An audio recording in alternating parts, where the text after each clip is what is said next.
Welcome to wizard.com. This is Ashwini, maths tutor. Our question is root 2 plus root 5 is which number? Means whether it is a natural number or an irrational number, a whole number or a rational number. As root 2 plus root 5 equals to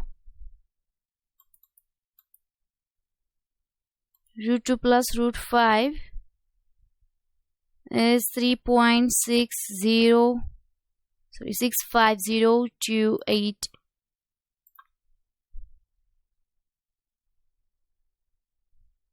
So by definition of irrational number, as irrational number are non-terminating and non-repeating, so it is a irrational number.